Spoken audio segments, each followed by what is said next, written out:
Alors on va recommencer. Maybe I'm gonna switch to English just because the whole session will be in English. And I will introduce Léonie Hénaut, who is a member of the CNRS. So I guess everyone knows here what it is. Léonie and I had the pleasure to organize a conference in 2009, and Manuel was there too. So it's kind of fun. It's a long time ago. And we had a very small room, so we feel like there is a kind of accomplishment in the house. The room is bigger, more beautiful. It's a success. Léonie is a specialist of conservation, but from a sociologist perspective, and she focuses on institution, social organization, professional debates. And she's also a specialist of care, and care by care I mean not conservation, but rather healthcare, exactly healthcare. And I guess, of course, it's interesting because a lot of the discussion today has been on caring for objects and people, and she does both simultaneously and separately. So she will introduce the keynote speaker and have a discussion and Q&A with him. Thank you, Léonie. You will be on the podium. She's going to start. Thank you. Thank you, Noémie. So welcome, John. We are very happy to have you. I'm very happy to be here with you. And as Noémie said, like it was a topic that we used to work on together, and so I'm happy to be back here. So John, I think you're gonna introduce yourself, but I can say that yes, you're a member of the Delaware and Upper Mohawk bands from the Six Nations of the Grand River Territory near Brantford, Ontario, Canada. And you're currently the Director for Repatriation and Indigenous Relations at Canada's National Museum of Human History, the Canadian Museum of History in Gatineau, Quebec. And you formerly, or you're still a conservator, and you've been the head of the of a lab for the combined objects, paper, and archaeology conservation treatment labs at the Canadian Conservation Institute in Ottawa, Ontario. And you hold a Diploma of Applied Arts in Museum Technology, a bachelor's degree in interdisciplinary studies, and a master's degree in Canadian Studies. And you've been completed some doctoral work in cultural mediations at Carleton University in Ottawa, Ontario. So I leave the floor to you. Thank you. Merci beaucoup. Thanks very much, Yahweh. My apologies to the translator. This wasn't actually in the script that I provided, but I just wanted to introduce myself in Mohawk as well. I had promised my friends and families back home that I would speak Mohawk while I'm at this conference in Paris, France. So, Sego, Skanagowaga, Sawadis Moses Young Yats, Ganyats Young Wahoi, Ganyatse Hodno Shoni, Ganyangahega Tano Lanelanape. So, very briefly, that just means, hello, my name is John Moses. How do you do?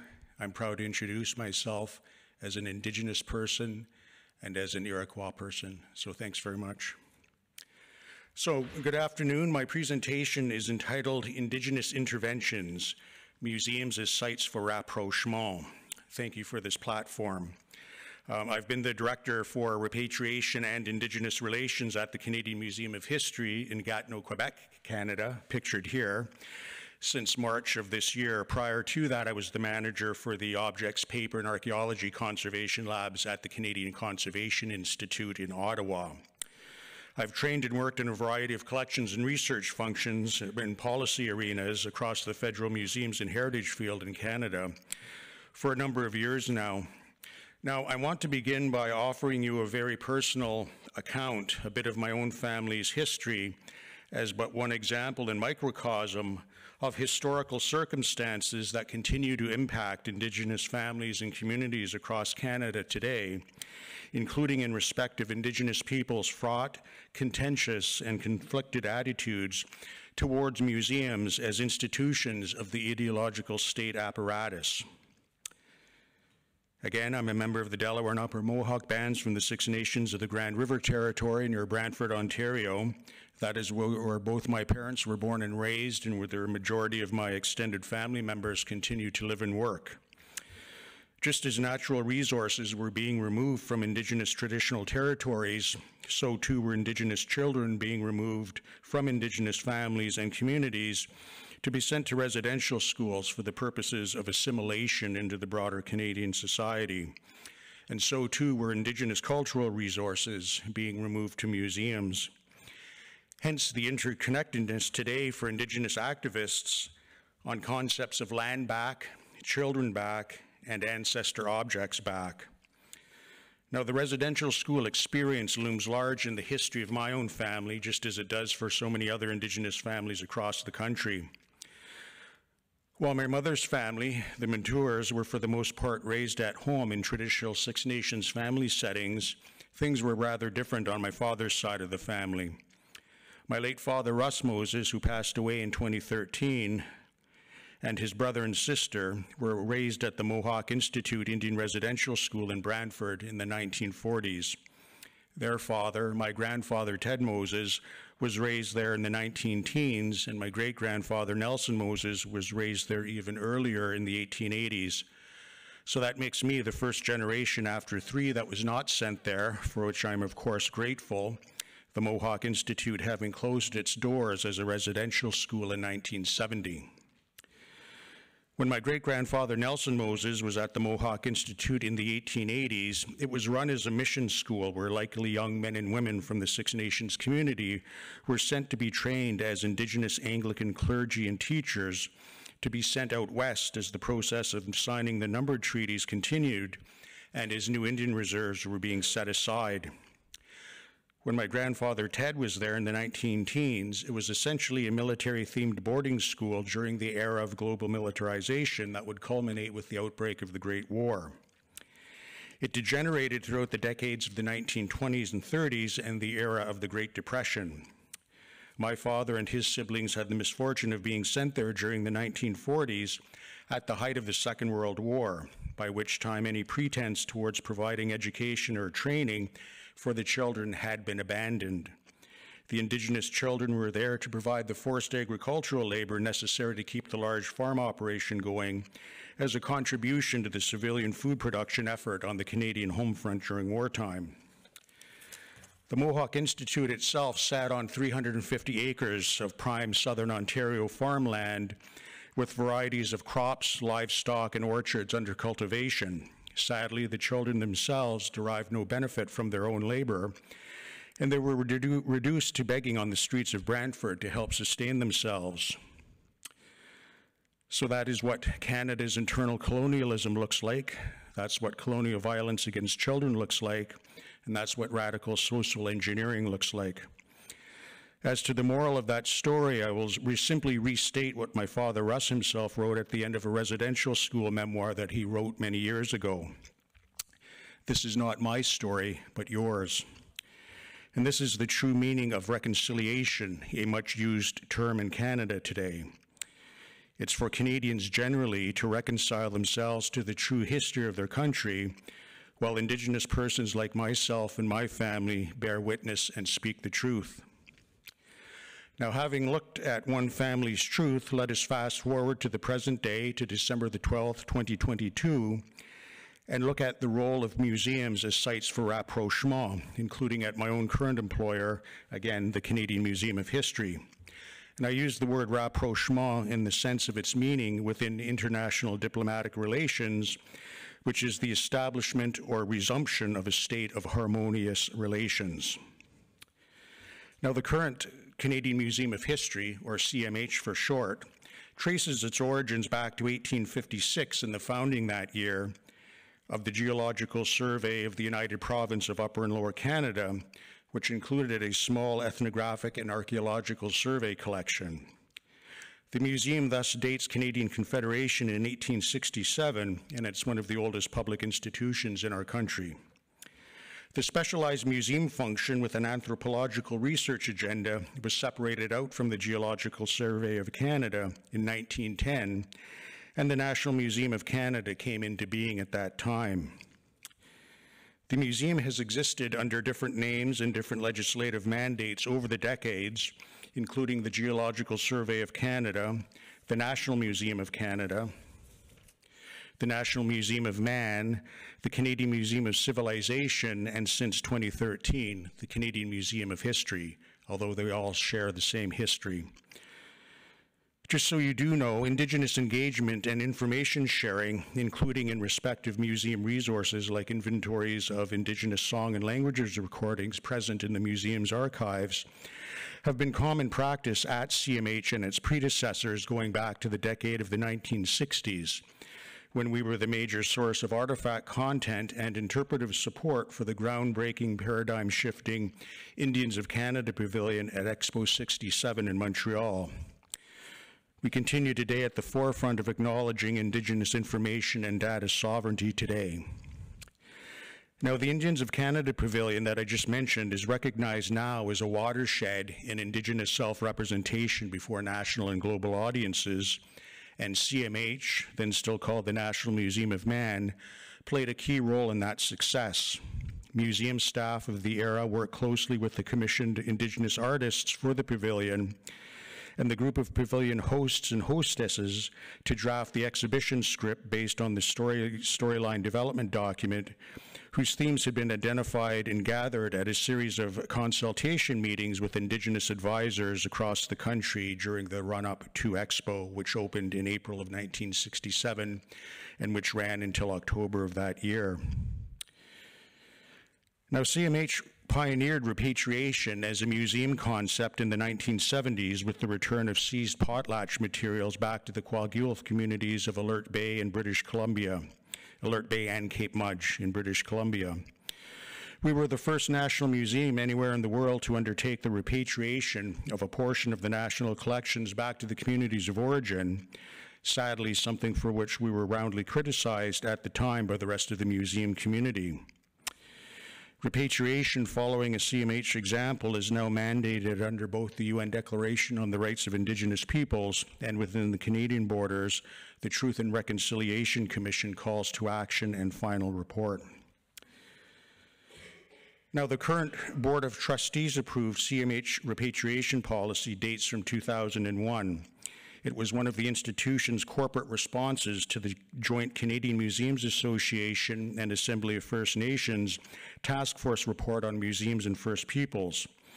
Other CMH initiatives dating from that time include the Sacred Materials Project, including a Sacred Materials Place in museum storage, and the CMH Indigenous Internship Program. There is also a human remains policy and a framework for Indigenous relations based on principles of access, engagement, and knowledge. Now, the repatriation policy was last reviewed and reapproved in 2011. It's being revisited again right now to ensure that it continues to meet or exceed the most recent standards and expectations around museums and Indigenous peoples, as expressed in the UN Declaration on the Rights of Indigenous Peoples and the Indian Residential School Commission, Truth and Reconciliation Commission final report and calls to action. The Sacred Materials space, currently under expansion, combines the best features of both a conventional museum storage area and a general artifacts conservation treatment lab with a culturally appropriate meeting space with access to a landscaped green space outdoors, suitable for hosting visiting Indigenous delegations comprising elders, artists, and other traditional knowledge keepers. Currently, most information sharing, leading potentially to repatriation, occurs as a function of the museum's role as a national collections manager and as a treaty partner in the modern treaty process comprising Aboriginal self-government agreements and comprehensive land claims negotiations. Each negotiation, without exception, now includes deliberations around culture, heritage, and language, alongside deliberations around lands and natural resources. The premise is that just as natural resources have been removed from traditional territories with no benefits accruing to Indigenous groups, so too have cultural resources been removed to wind up in museums, not just in Canada, but around the world. For For some Indigenous groups today, the priority is access to Indigenous ancestor objects now in national collections like CMH.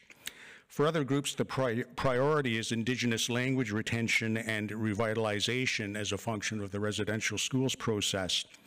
For yet others, the priority might be methods to secure copyright and other intellectual property rights protections for contemporary Indigenous artists and content creators in all media. For some groups, the priorities are all three. Accordingly, beyond the framework agreement stage of negotiations, during the agreement in principle stage and into final negotiations, the museum follows a process of disclosure whereby CMH inventories of all of its ethnographic, archaeological, and archival resources, including documentary, photographic, and audiovisual resources originating from within the asserted traditional territory, are provided to the Indigenous treaty partner. From there, the communities themselves may determine what they might want to pursue by way of a formal repatriation request consistent with the museum's repatriation policy. CMH's repatriation policy is a criteria-based policy that prioritizes the potential return of categories of museum materials comprising human remains or physical anthropology, associated grave goods, objects associated with traditional religious or healing practices, materials which evidence indicates were collected under conditions of theft or trespass onto Indian Act reserve lands, and significant cultural property or property owned in common. I must stress that repatriation itself is but one possible outcome along a spectrum of Indigenous engagement processes that spans the provision of specialized training to Indigenous museology interns, to the museum's ordinary suite of short and long-term loans, to custodial arrangements agreements or joint custody, to their outright physical return and transfer of legal title consistent both with Canadian law and with Indigenous common law. Any copyright restrictions pertaining to archival materials, including songs and languages recordings, are those imposed by federal legislation under Canada's Copyright Act, to which the Canadian Museum of History, as a federal crown corporation under the Department of Canadian Heritage, is obliged to adhere. Any additional restrictions around access can be those imposed by contract law or by Indigenous traditional authorities themselves, who often stipulate that those seeking access, even if such requesters self-identify as being Indigenous community members, must be referred back to the appropriate traditional authorities in the communities for ultimate approval for access, consistent with that community's own research ethics protocols. These can take the form of band council resolutions or society statements. For example, at my own community, these comprise conducting research at Six Nations and the Haudenosaunee Council of Confederacy Chiefs Statement on Sacred Materials. Now, in my own daily museum and heritage practice, I like to grapple with the big questions, including who gets to speak on whose behalf concerning representations of indigeneity in the museum and gallery space, and indeed, who is Indigenous, given the phenomenon in Canada right now of fraudulent or exaggerated Indigenous identity claims, and whose values and assumptions form the basis of conservation and other heritage decision-making, whether for individual artifacts and works of art or for entire monuments, historic sites, and cultural landscapes. Keeping in mind that the range of the museum and heritage-related disciplines, including conservation, are no less values-laden social practices than they are evidence-based technical or scientific pursuits. Make no mistake, museums are colonial institutions forming part of the ideological state apparatus of nations, countries, and former empires. Colonialism is to be repudiated. Therefore, many museums have been potentially awful places in relation to Indigenous peoples. That's understood. Everyone gets that. The immediate task at hand is how to decolonize, indigenize, and unsettle existing institutions while setting in place the conditions necessary for the creation of new Indigenous-led institutions of the future. Institutions that will be career destinations and employers of choice for the increasing number of Indigenous graduates each year across the spectrum of the museum, heritage, and gallery-related disciplines and professions. Indigenous-led institutions where Indigenous experts on Indigenous issues can offer direct, unfiltered Indigenous perspectives on important matters of the day. Now, when I speak of decolonizing existing institutions, I mean reviewing the totality of a museum's operation through the lens of UN Declaration and TRC compliance and Aboriginal and treaty rights compliance, including the legal duty to consult, which is a well-established principle within Canadian law. When I speak of indigenizing, I mean prioritizing the recruitment, retention, and career advancement of Indigenous experts on Indigenous issues. And finally, when I speak of unsettling, I mean challenging and dispelling quaint notions of countries like Canada as the benign, post-colonial settler state, officially bilingual in French and English, and officially multicultural. Such a view reduces distinct Indigenous cultures and societies as merely another tile in Canada's ethno-cultural mosaic, thus finalizing assimilation.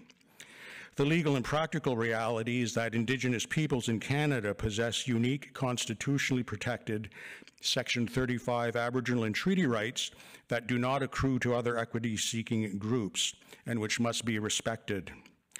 Again, this must be reflected in institutional policies and practices of all descriptions, and Indigenous activists must be wary of seeing Indigenous issues subsumed beneath overarching discussions around EDI, or equity, diversity, and inclusion. Moving forward in terms of unique Indigenous-led institutions of the future, we require institutions that are premised on the personhood and agency of Indigenous ancestor objects and which foreground Indigenous traditional knowledge, especially in the form of language. Indigenous peoples do not passively accept the range of museum and heritage-related practices, including conservation, as unquestioned social goods. Most Indigenous people are more interested in getting to the bottom of how Indigenous ancestors came to leave Indigenous hands in the first place, to wind up in museums and other facilities, not just in Canada, but around the world, so far removed from their Indigenous communities of origin. Now, as a function of the legacy of the residential school's experience in Canadian history, a greater proportion of Indigenous peoples perceive language retention and language revitalization as the premier culture and heritage priority, more so necessarily than the disposition of artifacts. And museums are seen as useful to the extent that they may house little-known Indigenous language resources in the form of unpublished manuscripts and audio recordings to which Indigenous peoples must have access. Hence the applicability to conventional museum practice of the OCAP framework and principles of ownership, control, access, and possession of First Nations data, digital and information sovereignty. The basic premise of OCAP, meaning OCAP, is that Indigenous peoples retain sovereignty over information about them wherever and in whatever form that information might reside, including in respective ancestor objects in museums and the intangible cultural heritage and traditional knowledge vested in them.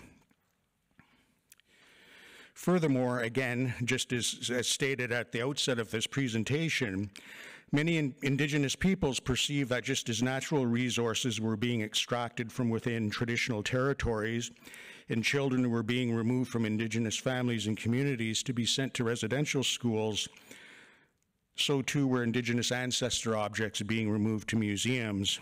And it is a fact that the era of the most intense museum collecting of Indigenous ancestor objects coincides exactly with the era of the most draconian Indian Act provisions, including forced residential school attendance. This spans roughly the 1884 to 1951 time period. And again, hence the interconnectedness between concepts of land back, children back, and ancestor objects back. So now to proceed to my major point, there is much talk these days about decolonizing, indigenizing, and unsettling Canadian museums and gallery spaces. It is my contention that the groundbreaking, paradigm-shifting Indians of Canada Pavilion at Expo 67 was ground zero for all of that, and that everything that we are doing right now is an attempt to regain that degree of cultural sovereignty and control. Today, that pavilion is quite properly recognized as a watershed in Indigenous self-representation before national and global audiences. Accordingly, I'm proposing the creation of a National Indigenous Exhibition and Research Center with a mandate to acquire national collections. This would be explicitly modeled on, in the same spirit and intent as the original Indians of Canada Pavilion at Expo 67 in Montreal. And its key message question to Indigenous peoples themselves would be, what do you want to tell the people of Canada and the world?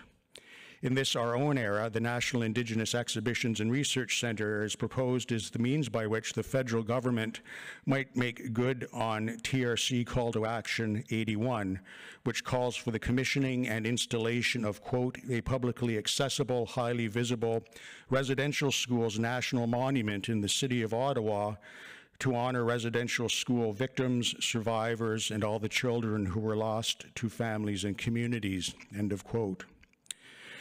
So this proposed National Indigenous Exhibitions and Research Center would in itself be the national monument which TRC 81 speaks of. No one is willing to accept that a mere memorial plaque or art installation will suffice. Furthermore, TRC Call to Action 82 calls for the creation of a similar monument in each provincial and territorial capital city. In conclusion, I would like to leave you with these 4 takeaway points. Number 1, museums must acknowledge their roots as colonial institutions and reform themselves accordingly on principles comprising decolonization, indigenization, and unsettlement. 2, existing institutions must pave the way for new Indigenous-led institutions of the future. 3, museums must confront the issue of who gets to speak on whose behalf regarding representations of indigeneity, and indeed question who is Indigenous. And 4, at least in Canada, the Indians of Canada Pavilion at Montreal's Expo 67 should be formally recognized and acknowledged as a watershed in Indigenous self-representation before national and global audiences. So thank you very much. Merci beaucoup, and Yawa Gowai. Thank you. Thank you, John. Yes, I was about to. Yes, you should get comfortable and yeah. Up. Yes. So thank you very much. So to open the discussion, I have. So since I am a sociologist, I'm not a practitioner. So I'm not a specialist of museum objects, but I study organizations, work, and occupations. And so I will adapt these lenses to react to your talk and open the discussion. So I would like to offer 2 sets of comments and questions, and maybe I'm going to start with the first one, and you have the opportunity to answer, and then we'll go on with the next one. So the first is about the really daily practices in museums, and with a particular focus on conservation work. Because yes, so your talk was very broad, and I think it will be very useful to have more of your view on conservation work, perhaps as a conservators, as both conservator and indigenous person and an advocate. And I can imagine that sometimes it can be tricky to conciliate all these goals, identities, whatever, you'll tell us. So I was listening to you, and I read your talk, and I was wondering how to apply very concretely the triptych, decolonizing, indigenizing, and unsettling to conservation work. So first, on decolonizing, I want to know more about what that means, and does that mean that as a conservator you would remove all old restorations because they are non-indigenous? And yes, can you explain what would be a fair decision-making process to achieve decolonization when it comes to conservation? On indigenizing, so I understand that it is about training indigenous interns and hiring indigenous conservators. I I'm wondering if it's also about introducing indigenous methods and practices, and if you can give us an example, I think that would be important. And so we know that conservation is cultural and contingent, and what we call conservation, at least scientific conservation, is a set of practices, principles developed in the context of dominant, wealthy Western countries. But listening to you, I was really wondering if that means, so if indigenizing means that conservators working in the newly created institutions won't have the specialized training like those working in museums now. And yes, how do you achieve indigenization without compromising preservation, knowledge, and reciprocally? So I guess you are very aware of all these debates, but I think that's important. And third, on unsettling, I think this is perhaps the one principle in the triptych that is the most difficult to understand. And as I was thinking about it, I was wondering if you would say that the category of ethnographic artifact must be challenged because it dissolves the uniqueness of indigenous cultural heritage, and if there are any specific challenges related to conservation that we must be aware of, and if you can give us example. So I give the floor to you, maybe. Yeah. Thanks very much. I have to say these chairs are meant for people with much longer legs, so I feel like I'm reclining way back. I'll try to sit up front. But yeah, thank you for those questions. I spoke in terms of decolonization, indigenization, and unsettlement, and you know, each one of these has filter down effects within museums and then within conservation practice itself. So again, just to recap, and these are the working terminologies that we use at my particular institution, which again is the Canadian Museum of History, or CMH. I think part of a problem that's unfolding right now within Canadian borders and within the Canadian museum and art gallery movement, things are very much in a state of upheaval these days. I don't know if any of you have been following or would have reason to follow sort of unfolding cultural news from within Canadian borders, but there are many stories unfolding right now relative to major leadership and management style changes happening at the National Gallery of Canada, to a lesser extent at my own institution at CMH and elsewhere as well. So museums are certainly under scrutiny as colonial institutions. At CMH, our institution acknowledges its institutional history as a colonial institution, but in our current day practices, we strive to model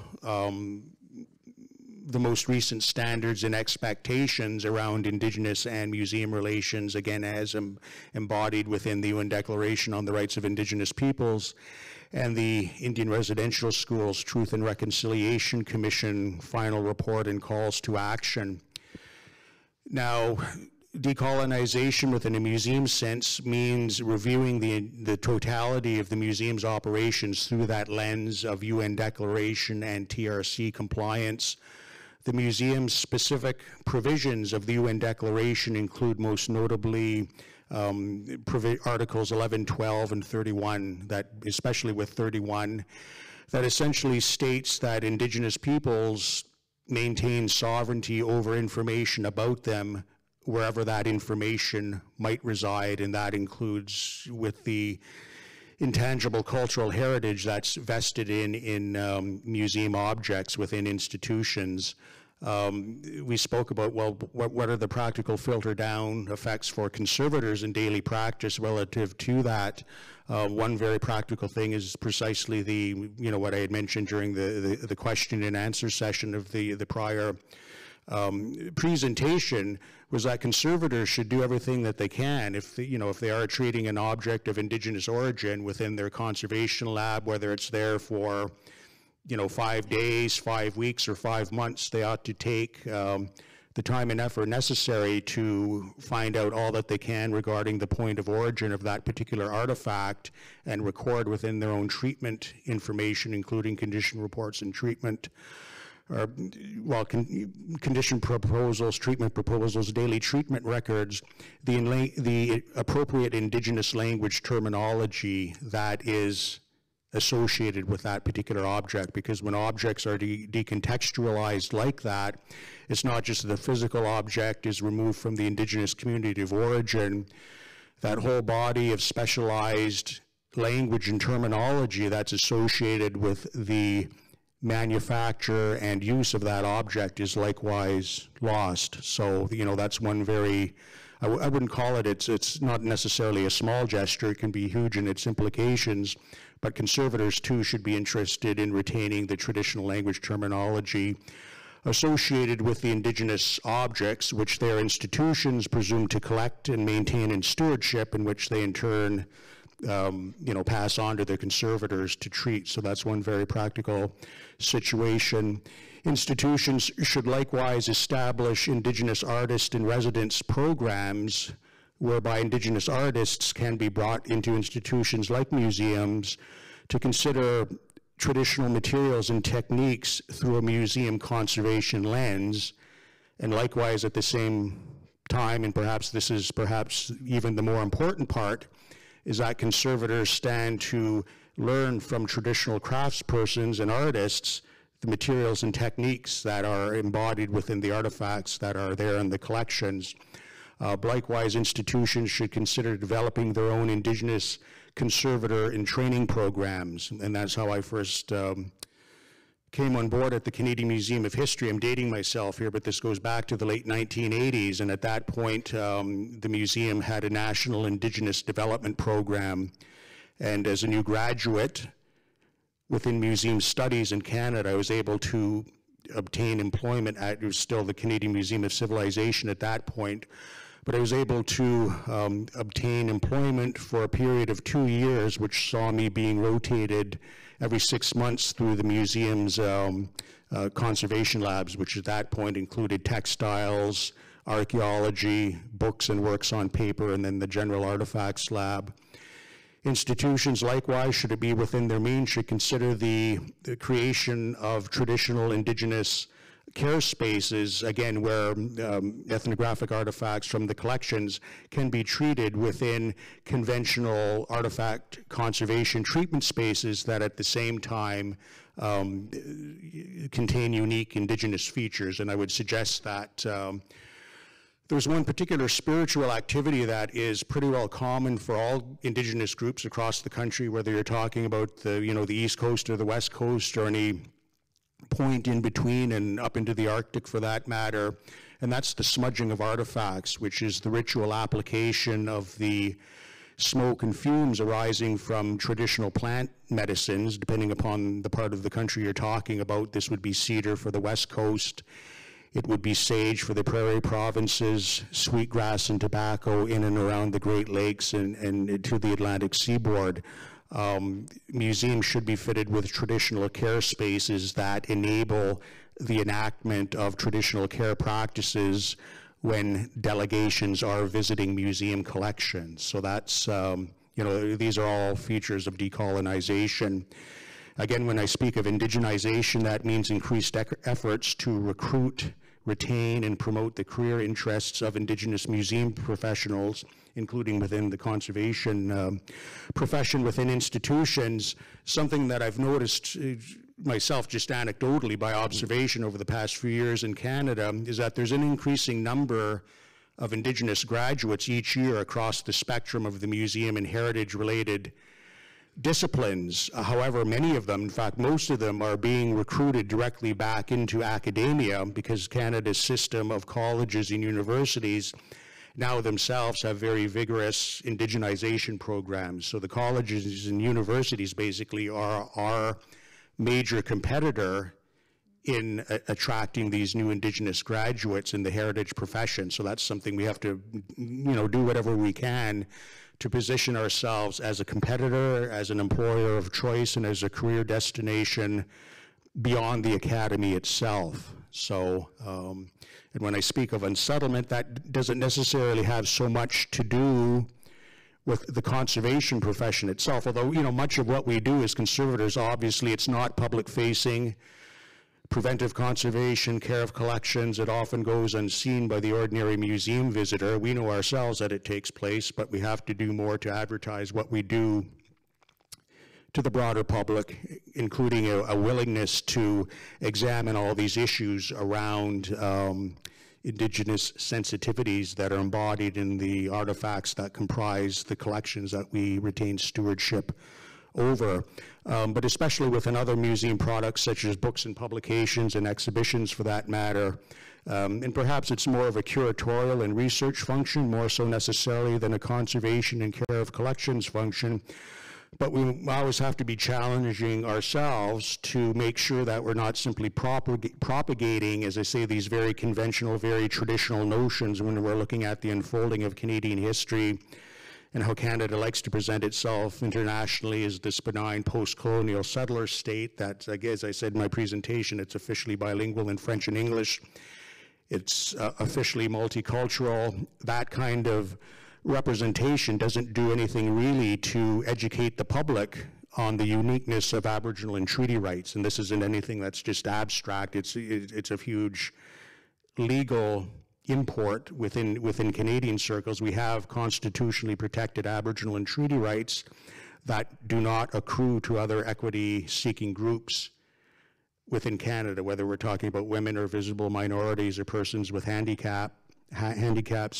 If we're looking at Indigenous peoples as merely sort of a fourth partner, and that, you know, those other three I mentioned, well, that pretty well reduces us simply as another tile within Canada's ethnocultural mosaic. And if we are truly presenting ourselves as an educational institution alongside the colleges and universities, we have to be quite direct and, you know, historically accurate, of course, in speaking truth to the unfolding of Canada's history and what are the implications of that for Indigenous peoples today. The residential schools experience is not something that's lost in Canada's far distant past. As I say, my own father went there under very severe conditions. That was the father who raised me. To me, he was nothing other than a kind and loving parent.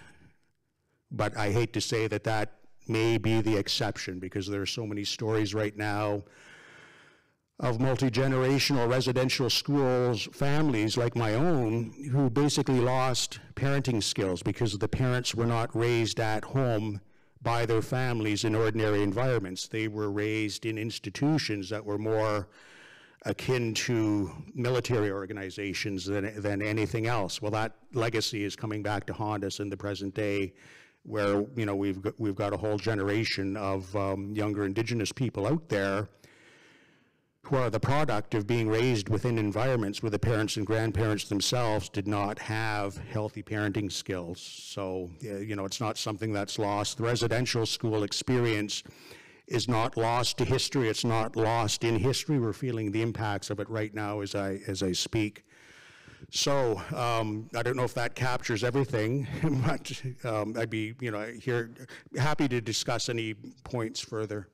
So. Thank you, but maybe we will go back to this in the Q&A, and also in the workshop later. But thank you. Yes, it was great.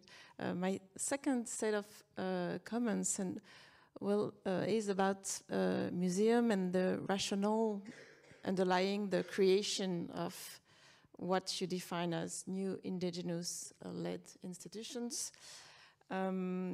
So this is one of your main take-home points, and if I rephrase it, it's that changing practices within existing museums by introducing participation of the Indigenous community and implementing a full spectrum of engagement opportunities is not enough to offer proper recognition or to these Indigenous communities in light of what happened in the past, etc.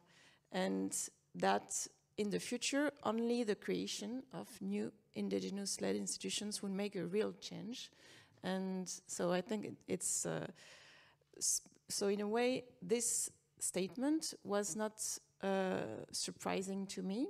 Not that I know everything about the conversation in the museum field, but what I do know is that similar debates take place in other settings and organizations such as universities, for instance.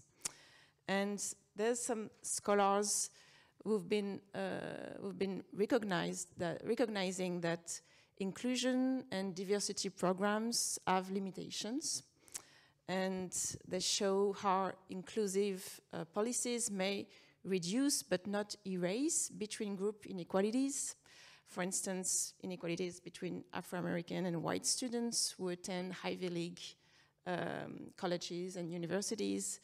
And most empirical occurrences of inclusion are often found to be cases of segregated inclusion, where subordinated groups are included into dominant circles. So here, in our case, it's museum indigenous objects and indigenous museum workers they are included in these existing museums, but new boundaries emerge between former in and out groups, which perpetuates unequal social relationship. And research show that members of subordinated groups continue to occupy lesser positions or to enjoy lesser benefits than the members of traditionally dominant ones. So I'm not sure that this way of thinking is totally appropriate when it comes to museums, but I really want you to explain what makes you think that creating new institutions is the only way forward? So did you observe this phenomenon of segregated inclusion in museums? And so would you say that inclusion policies are limited because of that phenomenon?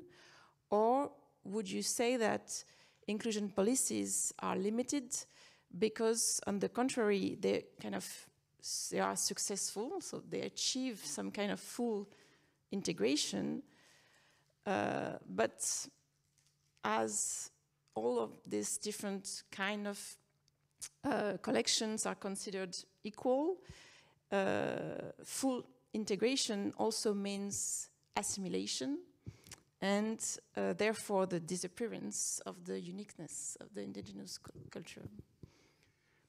Well, that's a lot of ground to cover. That's many things to respond to. I would say, just as a very basic issue, more than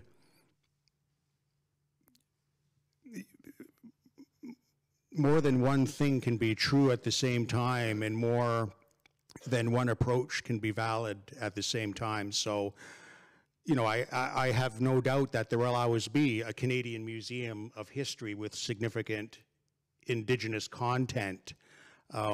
But at the same time, for many of the reasons that I raised in my presentation, I think the writing is on the wall. I don't know how well that translated into French, but the writing is on the wall. The time has arrived for the creation of an independent, standalone National Indigenous and Exhibition Centre within the existing network of national museums in Canada. So just as there is significant Indigenous content right now at the Canadian Museum of History, and just as there is significant Indigenous content at the National Gallery, and at the entire spectrum of the provincial and territorial museums, so too must there be significant Indigenous content at a separate facility that is an intellectual safe space for Indigenous experts on Indigenous issues to provide unfiltered Indigenous perspectives on important matters of the day without having to have it essentially approved by several successive layers of overarching bureaucracy and that kind of thing. There's an increasing network of Indigenous-run institutions at the community level Notable examples include the Museum of the Woodland Indian at Six Nations, where my family's from, near Brantford, which is well, it's not coincidentally, which significantly is on the grounds of the former Mohawk Institute Indian Residential School. So it's an example of where an institution that was formerly dedicated, frankly, to the eradication of Indigenous cultures, heritages, and languages has been transformed such that it is now an institution specifically for the retention and recovery of Indigenous cultures, heritages, and languages. So there are many who would suggest, and I can't help but agree with them, that kind of work is best carried out at the individual community level. And we have to recognize the demographic realities too. Most Indigenous people in Canada today are like myself and my immediate family. We are Indigenous from the Six Nations of the Grand River territory, but we live and work off reserve. I've attempted to forge a career within Canada's federal museums and heritage bureaucracy. Other people are doing the same thing, but obviously that doesn't mean that there ought not be Indigenous peoples continuing to work at the community and regional level. So all of these many approaches can and should take place at the same time. It would be I think a uniquely Canadian conservation profession could be distinguished by its incorporation of Indigenous traditional care practices. It was in the late 60s, early 70s that planning was underway essentially for the creation of a heritage conservation profession within Canadian borders that took the form of the creation of the Master of Art Conservation program at Queen's University in Kingston that came into being in 1972. Likewise, that's the same year, so 50 years ago exactly, the Canadian Conservation Institute was founded as well. And from my perspective, and I can say this because I worked at CCI for a period of time, unfortunately at the time of its creation, there was no thought to approaching or including the views and perspectives of Canada's Indigenous arts and heritage community of that era, and it was there. There was a thriving, a burgeoning contemporary Indigenous art and cultural community in Canada at that point. Rather, the main preoccupation at the time that the program at Queen's was being founded, at the time that CCI was being founded, to recruit foreign trained conservators from abroad, including especially the United Kingdom. So, these people were interviewed overseas and hired overseas and brought to Canada to be the founders of the conservation profession in Canada. Well, obviously, if they're recruited from the UK, if they're recruited from wherever else, they're not Indigenous, they do not possess Indigenous insights. That being the case, we saw in a very colonial sense the replication of a European-based conservation profession and ethics reestablished within Canadian borders. And what is unique or what is Canadian about that approach? To me, it was a real opportunity lost if they had incorporated Indigenous views and perspectives at the outset as to what a unique conservation profession in Canada might look like. I would suggest it would have been that very inclusion of Indigenous views and perspectives and sensitivities. And as here we are 50 years later, there remains an underrepresentation of people, of Indigenous people within the conservation profession in Canada, and I guess probably to the same extent in the United States. That's only starting to be addressed by the professional organizations in those two countries right now. It's very recent that why people are starting to look around and ask the question, why are there so few Indigenous practitioners within the conservation profession within North American borders? For many years, a couple of decades now, there's been an increasing number of Indigenous art historians, anthropologists, museologists across the spectrum of the museum and heritage related disciplines. But for whatever reason, the conservation profession remains a holdout.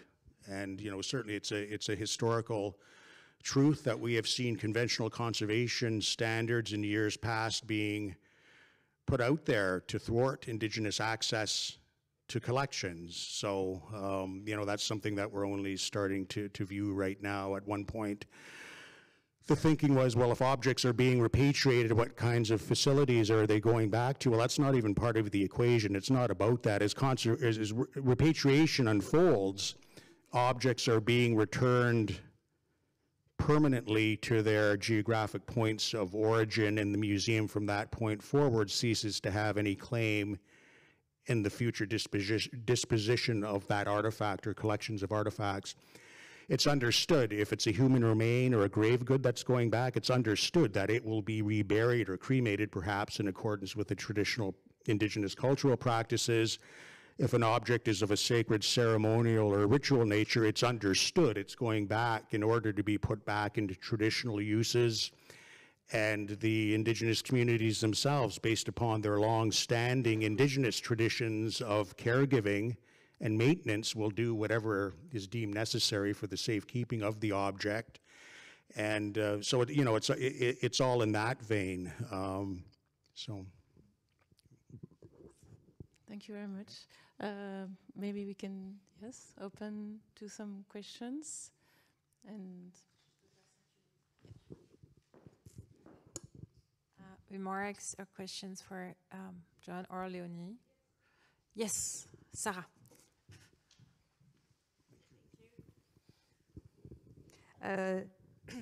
Thanks so much for that, let's say, impressive speech, and thanks for sharing your experience, your history related to the residential school system, which is a terrible history in Canada. And you mentioned UN Declaration of Rights. Mm-hmm. So I was wondering if decolonization in museum should be universal, should be a global change, or national? Because you mentioned the special history of Canada and indigenous people in Canada, do you think we should imagine an international network of indigenous curators working together with community, or it should remain a national, let's say, fight or process? And are you in contact, for example, with other indigenous curators, not in Canada, but in other countries, or curator of other country contacted you? So basically that's the question, between national and international process. Yeah, well, certainly it's understood that the UN Declaration on the Rights of Indigenous Peoples, that is a international human rights instrument. Its principles have been adopted or adapted domestically within Canadian law, just going back to June of last year, with the passage within Canadian Parliament of Bill C-15, which is the Government of Canada's undertaking to review the entire body of the policy and legislation of the federal government through the lens of UN Declaration consistency and compliance. So it's no longer a sort of an interesting topic for a vigorous debate. It's part of Canada's own federal law right now that the laws and policies of Canada will be viewed through that UN lens. Very practical filter down effects of that within the museum world. So I work for the Canadian Museum of History. We're a federal crown corporation that reports to the Parliament and the people of Canada through the minister responsible for the Department of Canadian Heritage. From this point moving forward, we are obligated to provide, as part of our annual reporting to Parliament, an indication on the progress we're making on implementing UN standards within our daily museum practice. And if we don't do that, there can be sanctions involved. That, sort of, I guess the most draconian ones could perhaps result in a reduction of funding or even an elimination of positions and that kind of thing. So it's no longer a topic for debate. It's something that we are obliged to do as a matter of law. So that's how that's one example within Canadian borders of how an international instrument has been essentially domesticated for application within Canadian borders. And at the same time, we have Canada's own internal Indian Residential Schools Truth and Reconciliation Commission, which carried out a series of hearings and fact-finding for a period of 5 years, spanning roughly 2012 up until 2017, I believe, was when its report was released. And again, there are museum-related calls to action within the TRC. So that's really what's setting the parameters of the debate within Canadian borders right now, is this whole issue of UN declaration compliance and TRC compliance. Circling back to the other part of your question about, international networks of Indigenous curators and museum-based researchers, indeed, that's out there. It remains rather informal, I guess, but certainly, as just one example, as a function of previously having trained and worked at the National Museum of the American Indian when they were still based in New York City, I still have networks of people that I encountered at that point. Even before that, I did a 6-month conservation internship with the Organics Conservation Lab of the British Museum in London. I'm really dating myself. This is over the fall and winter of 1990-91. And, another conservator in the lab at that point was Dean Sully, who was mentioned earlier this morning.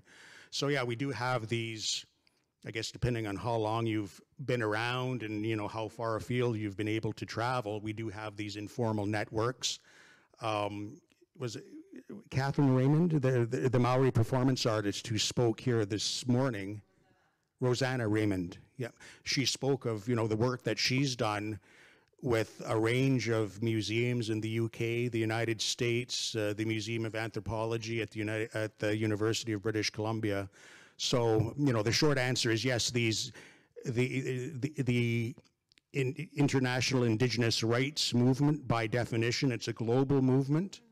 And there are indeed more or less informal networks of, interested parties who keep these networks alive. So that kind of work is ongoing all the time. So. Thank you.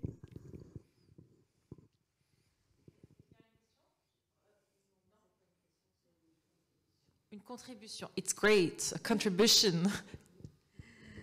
Merci beaucoup, John, pour votre brillante présentation.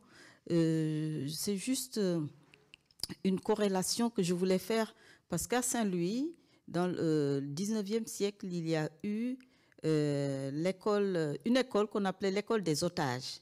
C'est-à-dire, on allait à l'intérieur du Sénégal prendre les enfants des chefs traditionnels et les amener par force pour les former à Saint-Louis.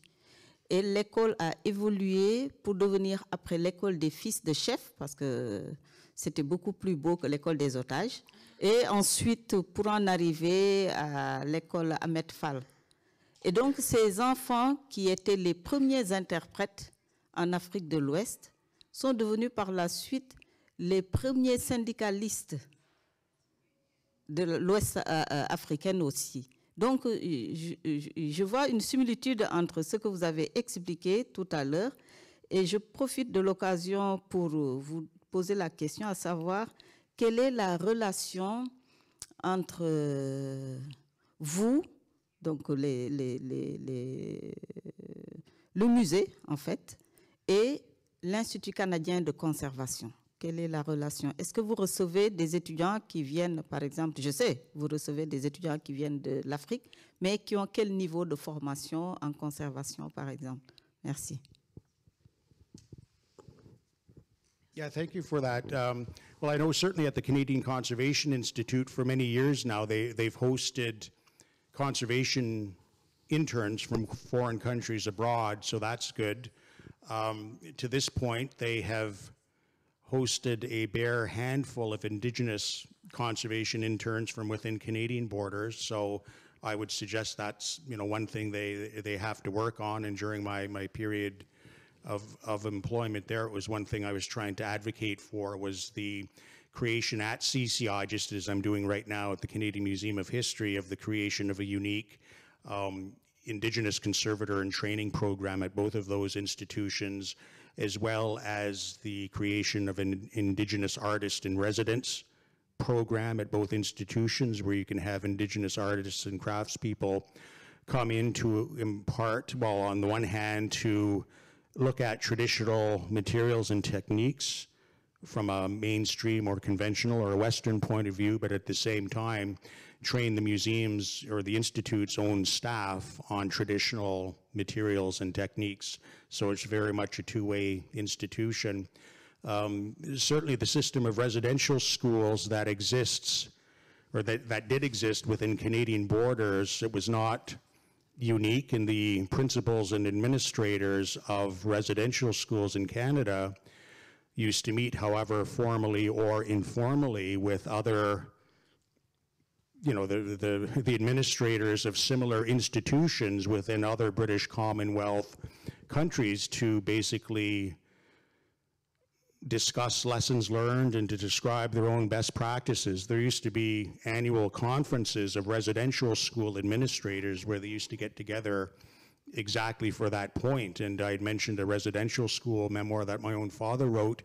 He wrote that way back in 1965, and that was the year that he left military service, which is, see, there's so many interconnections here between the, well, just so many interconnections, because you can talk about that link between residential school attendance and later military service by Indigenous people, whether in wartime or peacetime, and then also the link between residential schools and museums, wherein just as artifacts were being removed to wind up in museums, so too were children being removed to wind up in residential schools, so too were natural resources being removed to, you know, Canadian and foreign markets without any benefit accruing to the traditional landholders. So there are all these, all of these interconnections. I think I've gone off topic here, though. So you were talking about the, in your experience, for example, it was the children of the chiefs specifically that were removed to be trained in the dominant colonial language, whether French or English, and then to be returned to the communities to act as that sort of first level of government. That was the intention within Canadian borders, and the schools were put to different purposes during different decades. And like I say, when my great-grandfather Nelson Moses was sent to the residential school, and this is in the 1880s, so we're talking about 130 years ago now, 140 years ago now, the intention then was that likely young men and women from the Six Nations community were identified for specialized training. They would be sent to the Mohawk Institute, which was run by the Anglican Church of Canada, and they would be taught English. They would be trained as teachers and missionaries, and then they would be sent to be teachers and missionaries to other Indigenous groups further west, whose experience of European contact was much more recent, and in parts of the country where the government of Canada was still signing treaties with Indigenous peoples and new Indian reserves were being set up. So the intention was that you would have, quote unquote, civilized or assimilated Indian people from the eastern part of the country being sent out west to do likewise with the Indigenous peoples there. And that was never a success. Out of all of the, you know, many hundreds of people who would have been trained at the residential schools during that time period, a bare handful actually undertook that career path, if we can call it that. Most of them eventually blended back into the reserve community. By the time my father attended the residential school in the 1940s, as I say, it had deteriorated even further. It was the height of the Second World War, and you know, the children became forced agricultural laborers. There was no spin you could put on it. They weren't being taught any particular trade or craft. They weren't being educated in a conventional sense, much beyond the grade school level. And many of those of my father's generation, under those circumstances, including my father himself, wound up joining the Canadian military because there was such a similarity, really, with life at a residential school versus life in the military in terms of the regimentation and the discipline and all the rest of it. So when my father left the military in 1965, it was to work for the federal government in the Indian Affairs branch, and he started his new employment just a few months in advance of one of these residential school principals conferences happening. And at that point, the government was dealing with the bold idea that it might be appropriate to have Indigenous experts on Indigenous issues working within government on Indigenous policy. And, you know, let's see where that leads us. Maybe Indians themselves have, you know, some sort of contribution to make, was the thinking at the time. So anyways, all that to say, my father started his own work just a few months in advance of one of these conferences, and he was asked to provide his own memoir, and he did, and it's a short document. It's only 5 or 6 typewritten pages, but it's a very graphic account of the conditions that he and his siblings endured at the Mohawk Institute, which they attended from 1942 to 1947. So, you know, whether you're talking about the system of residential schools in Canada or the boarding schools within the United States, certainly similarities there. And again, the administrators, whether you're talking about the boarding school administrators in the USA or the residential schools, they swapped best practices and lessons learned, and they had professional exchanges and all the rest of it. But and then similar with other, you know, I've got no doubt with other colonizing or, you know, empire building countries, whether we're talking about the British, wherever the British flag was planted, wherever the French flag was planted within whatever colony or territory, you know, there's no doubt that they attempted to introduce specialized forms of schooling specifically for the indigenous populations, usually with the ultimate goal of assimilation in mind. So I will be very brief because we will try to have a brief break before having our final discussion. Thank you so much for this extremely important intervention and your generous sharing.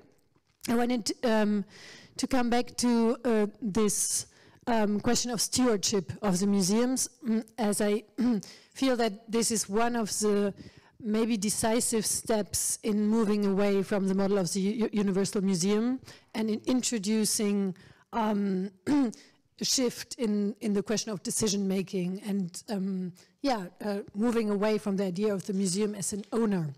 And the question that you've just discussed on the international, in the translation from the international to the local, I would like to turn it around and ask in how far the fact to maintain activist networks is also a way to achieve that kind of steps and to maintain a certain independence from institutions that can go along, that do not have to replace the claim for owning institutions or like having institutions of one's own. And yeah, I just add, we really have a short time. So after that, we will close and take a break and meet again. But please answer, if possible, upfront, like in a compact way. Yeah, well, certainly the issue of stewardship. It's it appears within the text of our enabling legislation, which is the Museums Act in Canada. It says the purpose of the National Museums of Canada, including the Canadian Museum of History, is to retain national collections in stewardship for the benefit of all Canadians, but certainly from an Indigenous perspective. As you know, well, again, as I had mentioned in my presentation, Indigenous activists today are not necessarily so much concerned with getting to the bottom of how objects are held in stewardship, but how they came to be there in the first place. And again, it all goes back to the natural resources are being removed at the same time that the kids are being removed to the residential schools, at the same time that the cultural property is being removed to the museums. And, you know, what are we going to do about that? What does it mean to museum professionals within Canadian borders, including conservators, that we are conserving material that was acquired at the same time that children were being ripped from their Indigenous families and communities to wind up in their museums? I don't think conservators can be silent regarding that. We have to respond to that issue. In terms of decision making, and perhaps it changes by institution, or from country to country, it's the relative decision making role that conservation departments have within their own institutions. So I know, you know, at some institutions, the conservation department is located towards the pointy end of the pyramid, of the decision-making pyramid. In other cases, not so much. It's regarded as another technical services unit towards the base of the pyramid. So that's something conservators will find themselves constrained, and that's why I eventually left work as a practicing conservator in order to involve myself more in these policy making arenas where indeed there is a potential for a greater degree of decision making authority at the higher levels. So Thank you very much, both of you. I add, and I don't want to date John too much, but it's true that if you open a lot of small conference proceeding from the early 90s, you will find John saying, yes, oh great, but don't forget, and it really is somebody who has been in the field and on decolonizing. It was not called exactly like that, but for a long time. So thank you for being here, and merci Léonie beaucoup. Et we meet in 10 minutes at 4:10.